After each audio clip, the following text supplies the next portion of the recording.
ಎಲ್ರಿಗೂ ನಮಸ್ಕಾರ. RRB PU prelims exam ಏನಿದೆ ಅದು 22 ಮತ್ತು 23 ನವೆಂಬರ್ಗೆ ನಡೆಯಲಿಕ್ಕಿದೆ. ಇವತ್ತೇನಿದೆ 21 ತಾರೀಕು, ಅಂದರೆ ನಾಳಿದ್ದು ಎಕ್ಸಾಮ್ ನಡೆಯಲಿಕ್ಕಿದೆ. ಸೊ ನಮ್ಮ 4 ಡೇಸ್ ರಿವಿಷನ್ ಪ್ಲ್ಯಾನ್ನ ವಿಡಿಯೋಸ್ ಏನಿದೆ ಅದರಲ್ಲಿ ಇವತ್ತು 4th ಡೇ. ಸೊ ಅದಕ್ಕೆ ಮೊದಲು ಯಾರಾದರೂ ಚಾನಲ್ ಸಬ್ಸ್ಕ್ರೈಬ್ ಮಾಡಲಿಲ್ಲ ಅದೇ ದಯವಿಟ್ಟು ಚಾನಲ್ನ ಸಬ್ಸ್ಕ್ರೈಬ್ ಮಾಡ್ಕೊಳ್ಳಿ, ಯಾಕೆಂದರೆ ಇದೇ ರೀತಿ ಬ್ಯಾಂಕಿಂಗ್ ರಿಲೇಟೆಡ್ ಕಂಟೆಂಟ್ಸ್ ನಿಮಗೆ ಸಿಗ್ತಾನೆ ಇರ್ತದೆ. ಹಾಗೆ ಕಮೆಂಟ್ ಕೂಡ ಮಾಡಿ ತಿಳಿಸಿ.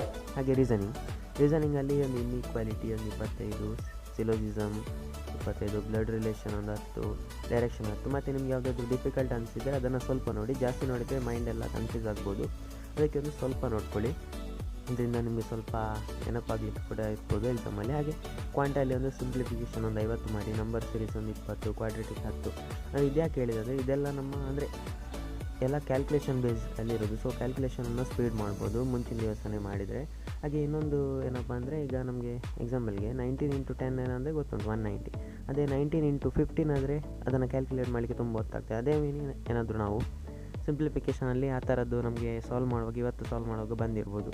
ಅದು ನಾಳೆ ಎಕ್ಸಾಮ್ಗೆ ಕೂಡ ನಮಗೆ ನೆನಪಿದ್ದರೆ ನಮಗೆ ಡೈರೆಕ್ಟ್ ಆನ್ಸರ್ನ ಬರ್ಕೊಳ್ಬೋದು. ಸೊ ಹಾಗೆ ನೆಕ್ಸ್ಟ್ ಏನಂದರೆ ಫುಲ್ ಲೆಂತ್ ಮಾಕ್ ಅನ್ನೊಂದು ಅಟೆಂಡ್ ಮಾಡಿ, ಮತ್ತೊಂದು ಸೆಕ್ಷನಲ್ಲ ಅಂದರೆ ಇದೆರಡರಲ್ಲಿ ಯಾವುದಾದ್ರೂ ಒಂದನ್ನು ಅಟೆಂಡ್ ಮಾಡಿ. ಹಾಗೆ ಡೇ ಟೈಮಲ್ಲಿ ಮಾಡಿ, ನೈಟ್ ಟೈಮಲ್ಲಿ ಮಾಡಲಿಕ್ಕೆ ಹೋಗಬೇಡಿ.